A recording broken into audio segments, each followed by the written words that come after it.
Good morning, everyone. And I want to say, if you're chiming in from YouTube, I want to say welcome. And any other outlet, I want to say welcome as well. In this episode, I would like to talk about image. Image. Uh, that's a popular word, um, but that word has a source. It has a purpose. It has a, a large significance to who you are. The impact and influence from one individual can shape how you see yourself. Okay, I believe in the book of Genesis. I know it's in Genesis, but I want to say chapter 1, verse 26. I believe it says, "And let us make man in our image, after our likeness." And this is the Creator. This is Elohim, the Most High, saying to Himself, "Let's create someone just like us, but not like us." You know, but we're one of the same, has the same attributes, the same characteristics. It is one of the same. Yet we want this part of us to be on the earth, and that's going to be their domain. So, okay, now God made this image, and this image was identical to the Creator. This is our origin, our original origin, before the image of ethnicity or race or religion or rituals, traditions, any outside knowledge that can reshape the image that you were originally constructed as. So if you were created in the image and the likeness of God, that means your origins, your DNA, your bloodline is from Him. You know, and if it's from God, then that's who you are. Now, from that reshifting, this is I'm still digging through the scriptures to search and find this, but I want to say in the book of Isaiah, uh, um, I believe it's 12 and 54. I'm not sure, but this is the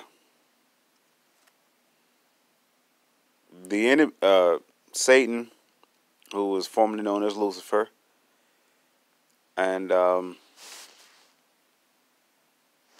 Lucifer was a high archangel. He was had I guess a great position of authority. I almost want to say, other than God or anybody else, he probably was superior to, he was in the highest position.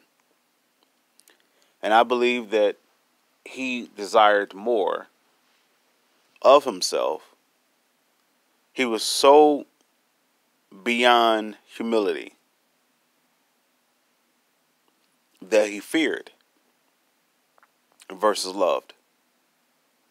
So when it was time for God to give orders, let's say he wanted him to go to the earth to minister unto Adam and Eve. And instead of ministering unto them of love and uplifting or whatever his assignment was, according to the scripture, the angels hearken to the voice of the word of the Lord, and they do His commandments. So if the Father told the angels to do something, it was a great responsibility for them to carry it out. So if an angel decided not to do so, They're no longer up under humility. They are of iniquity, and they are separated. The same thing goes for us. If God asks us to go one direction and we choose to go another direction, we are at that moment reshifting or restructuring, reshaping our image. We're no longer in the image of Him. We're in the outside of that image, and we become something entirely different. So let's say you went to sleep, and when you woke up the exact same way how God is. Now, the enemy, since he has reshaped it himself to be outside of God, he is the opposition. He is the father of opposition of God. He is the beginning and the end of the opposite of God. Which is, if God is all love, humility, forgiving, kindness, truth, purification, goodness, whatever that grants us peace and it keeps us away from torment, that's what God is. All by himself. He's joy, he's everything combined into one. Now, the enemy is the opposite of all that.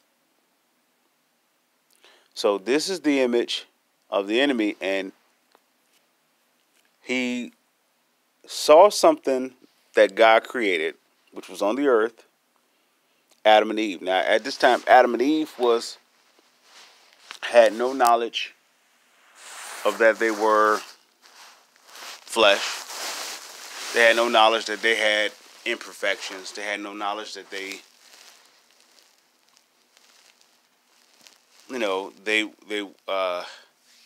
were flawed. They had no knowledge of anything. Only knowledge that they have.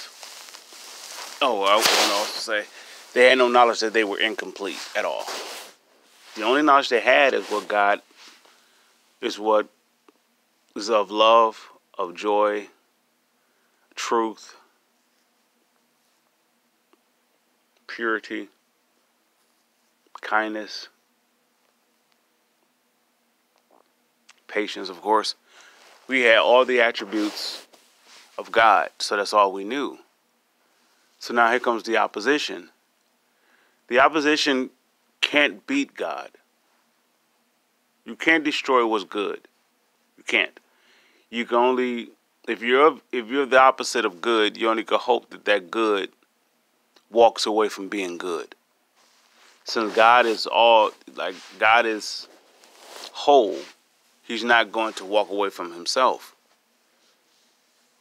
The enemy wants God to go up against his word, to go up against his name. He esteems his name higher than his word, and he esteems his word above everything. His word does not return back to him void. He stands by his word. If he says he's going to do it, he's going to do it. Now, when God created man, the enemy's plan was to hope that God will go up against his word. And if God goes up against his word, he will no longer have authority. He had to relinquish that. But see, God is all-knowing, so he knows the beginning from the ending. He knew the ending from the beginning. It's a full circle with God. He's one of the same. And so he knows everything that the enemy was going to do before he did it. And so he placed everything in position for it to be handled accordingly. Now, the enemy is not all-knowing. So when he fell from being beautiful. Now, the Bible, I believe, is in Jeremiah, or one of the Old Testament prophets was talking about the description of Lucifer, how beautiful that he was, and all that good stuff. So he was perfect. Lucifer was perfect before the iniquity entered in. In the book of Isaiah, it talks about how the iniquity came into his heart, and he I guess his heart was so full of itself full of iniquity, that he started to say such things. I would rise above the stars. I will be like the Most High. I will ascend my own amount of this, and I would sit in my seat above the throne of the congregation. In other words, I will dethrone God from his place of authority over all existence. I would take down. This is what iniquity. No, I'm sorry. This is what iniquity does. It consumes the soul with a delusional spirit. How can you beat the inevitable? How can you run faster than existence? You can't. How can you defeat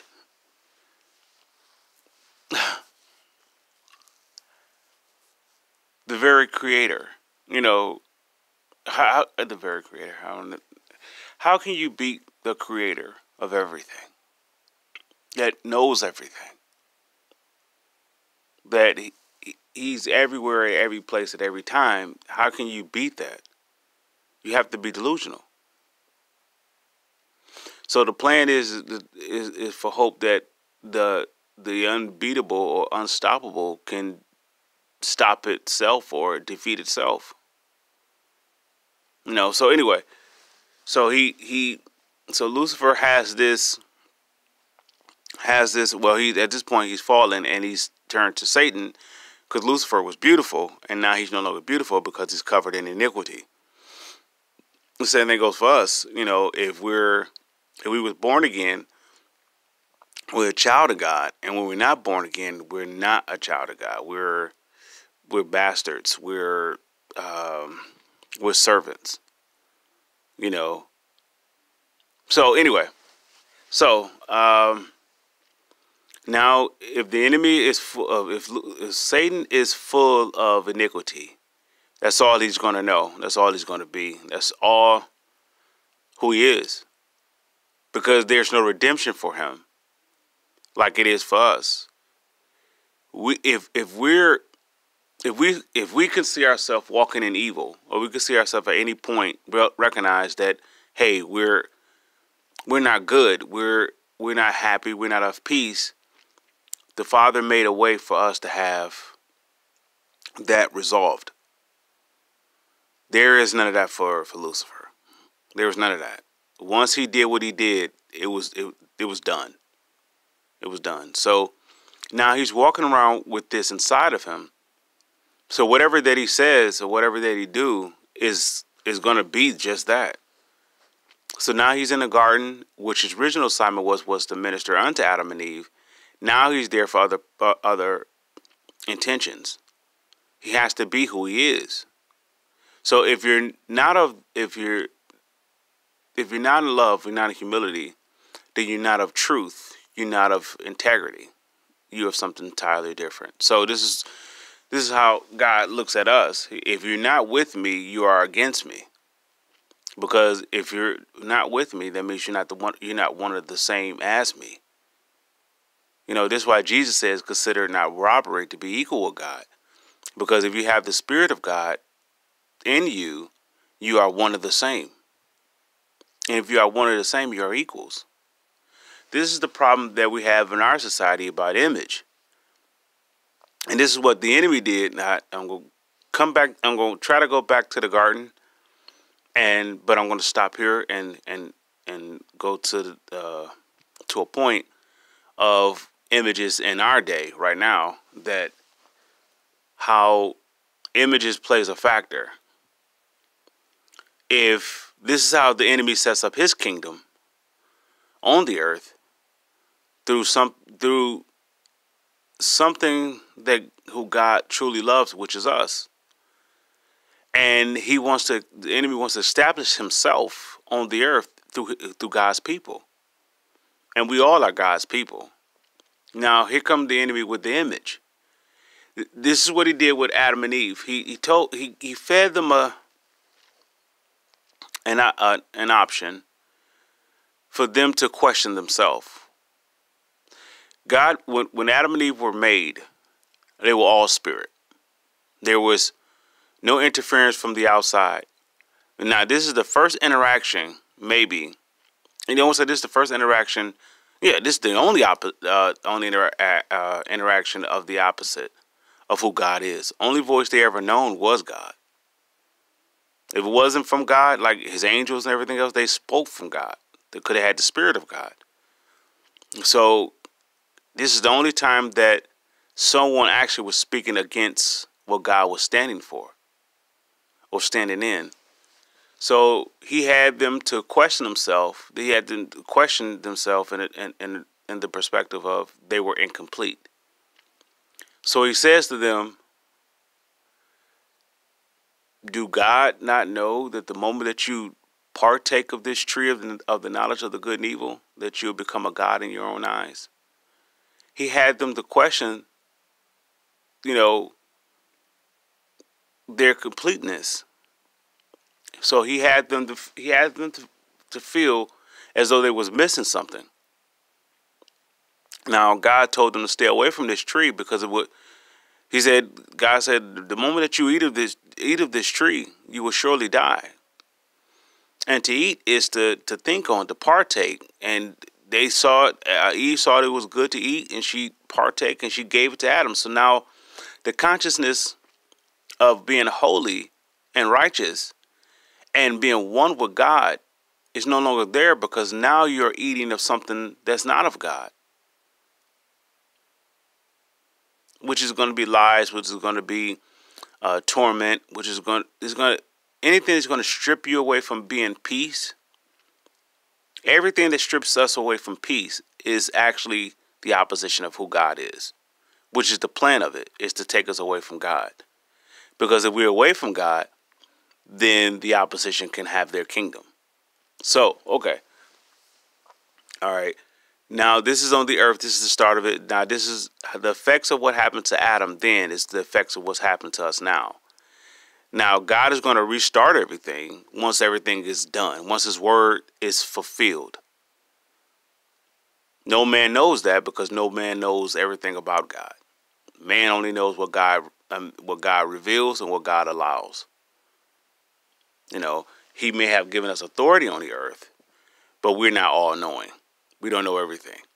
We only know in part. We only know in places. We only know when it comes to us, when the situation is revealed. So, with that being said, let's talk about this image, of our image now. Now, since iniquity is on the earth at this time, that means there's different variations of images. There's no image, there's no wholeness anymore of an image. Majority of the images that we see from the fall of man to now has been imperfection.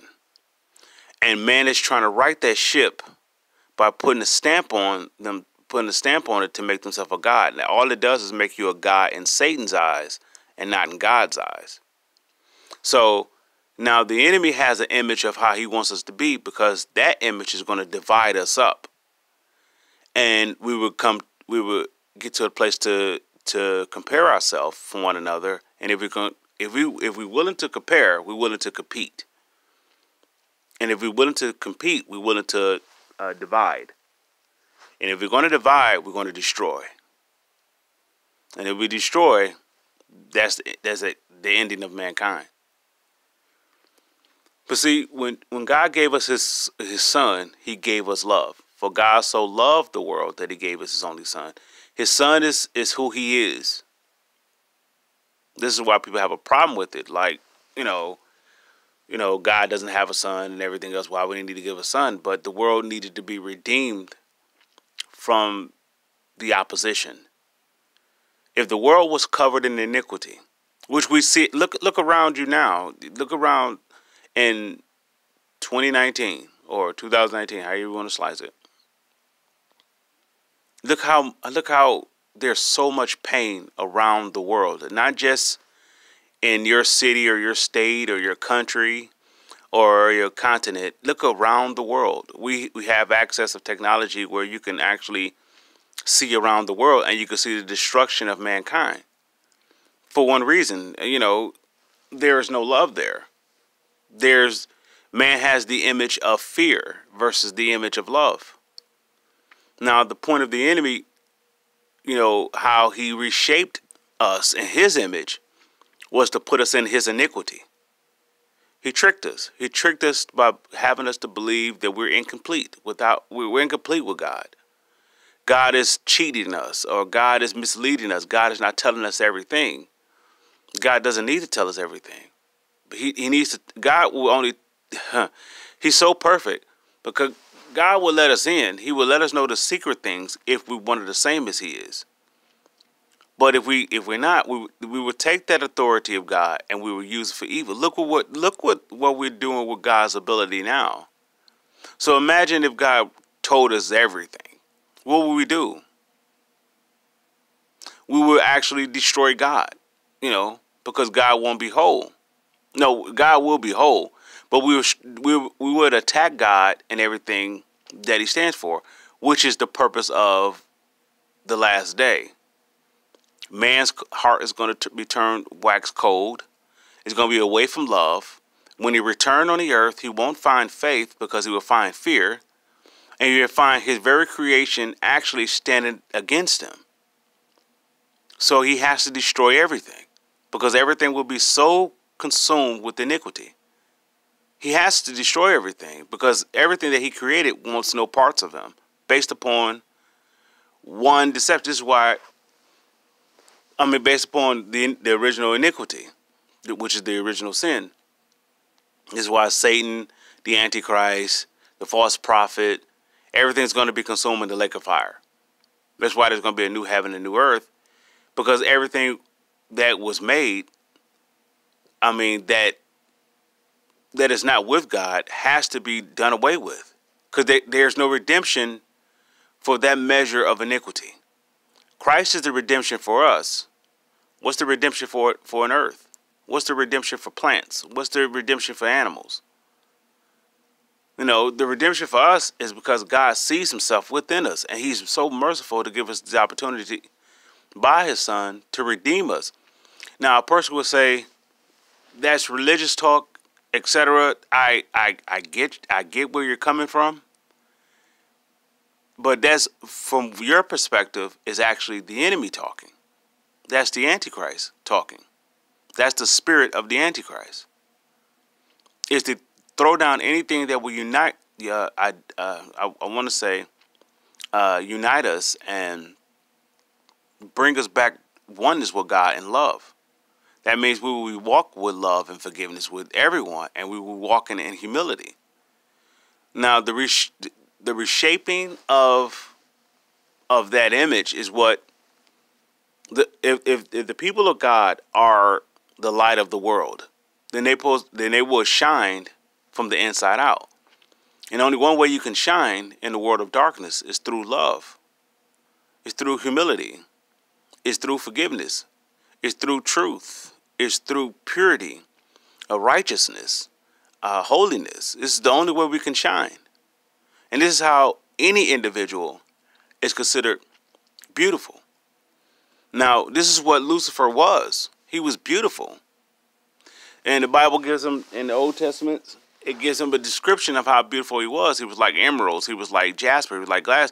He was these different ways, different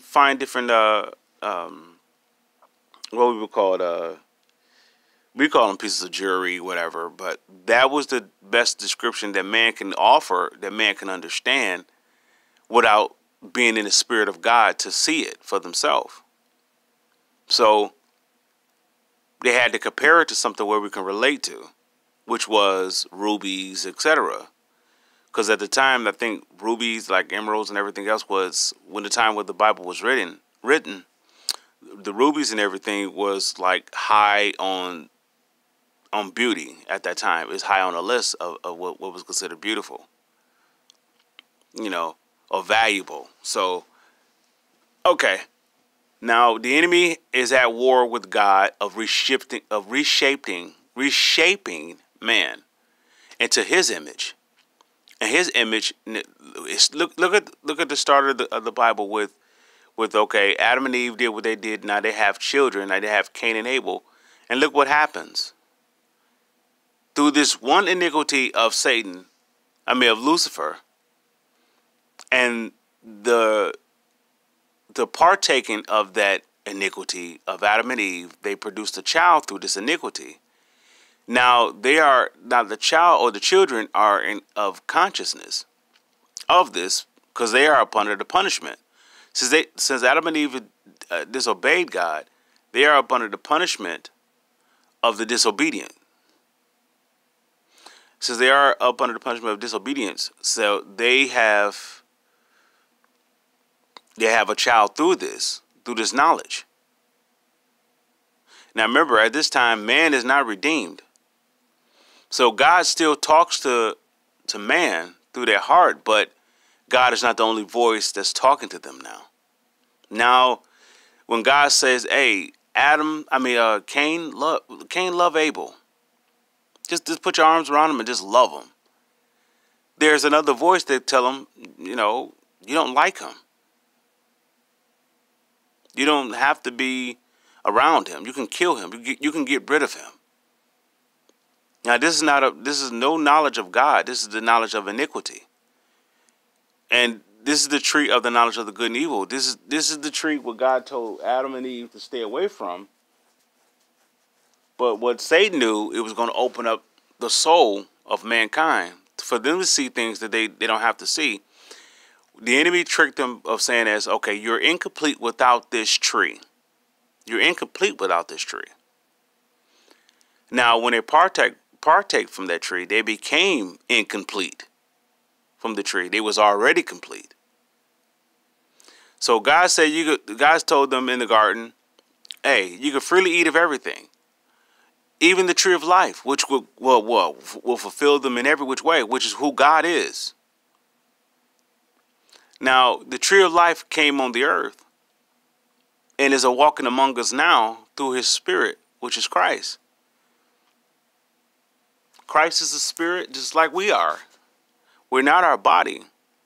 Now, this is where the importance of our time of the image, of how the enemy came in and reshift the direction of the heart of man and reshape the image of man. Man was created in the image of God. Now man is created in their own image, which is the image actually of Satan, which is to fall away from God. If you're not walking in love, this is myself included.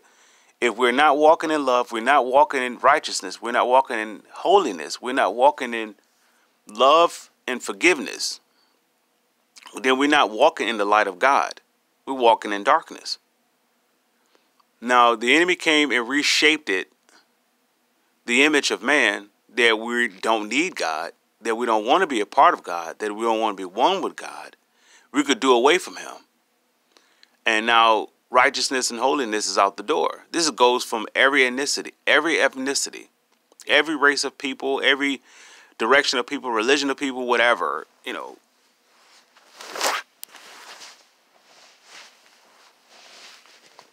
So if there's a reshaping, look at what you see now. There's such competition, there's such comparison, and from that, one to think they're superior than the next. If one think they're superior than the next, one has to dethrone the next. Now you're talking about a massive homicide. Mankind only... This is why we fight against one another, is because of this iniquity. Mankind competes, compares, and within either, there is no love. And if there's no love, God is not existence into the heart of man. And if you're not the heart of man, if you're not the heart of God, or you don't have if you don't have God inside your heart, you're going to be of Satan, which is basic existence is to dethrone God. And that's, if we're not walking in love, we're not walking in humility, we're not walking in forgiveness, we are walking in the will of Satan. Now, a person will say a Satanist is, this is this. That's what a Satanist is. They have because Satan is of the Antichrist spirit. The purpose of the Antichrist spirit is to tear down everything Christ stands for. Christ is still fighting for us. He's constantly standing before the Father in pureness with the sacrifice of the blood covering us. That whenever the Father sees us, he sees the blood. But the point now the free will of us is now we're the enemy, just like how the enemy was in the garden, how he was able to talk to Adam and Eve then.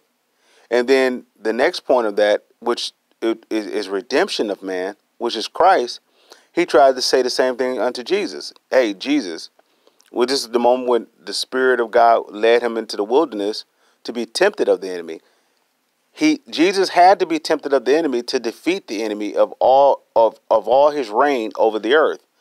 Now, when he deceived Adam and Eve, Adam and Eve gave up their reign over the earth to Satan.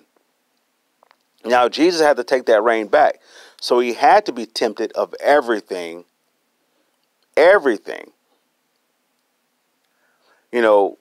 so that he can take the temptation away from that to be affecting us. So Jesus would say, there's no reason for you to fear because I took everything away that actually can hurt you. Just stay plugged into me. Now, the reshaping and the restructuring of the image of us, that basically goes to our soul. Our soul consists of the mind, the will, and the emotion. And if we're constantly thinking of things that actually keeps us to compete, to compare, to not walk in love, to be prideful, to be in a haughty spirit, well then there is no righteousness within us. We'll become self-righteousness, which is what Lucifer was. That's how he ended up falling to being Satan. He was no longer beautiful in love and humility. He done away with that. He didn't want no parts of that anymore. And this is us if we listen to him like Adam and Eve did in the garden. He will have you to believe that you're better off without God, walking in love. So if you ever heard someone say, or it's a spirit that's been going around for years, saying like, I'm not gonna love anybody but myself, or man becomes lover of themselves. Like they're so boastful because of hurt, whatever, or displeasure. Now we're talking about competing and comparison. So man would say like, okay, all right. If you notice, we would talk about certain things like, well, they hating on me, or, I'm not going to love anybody but myself, because bump everybody, because nobody really care about me. This is the Antichrist spirit. This is the whole point, to dethrone God's love, which was the significance of Christ.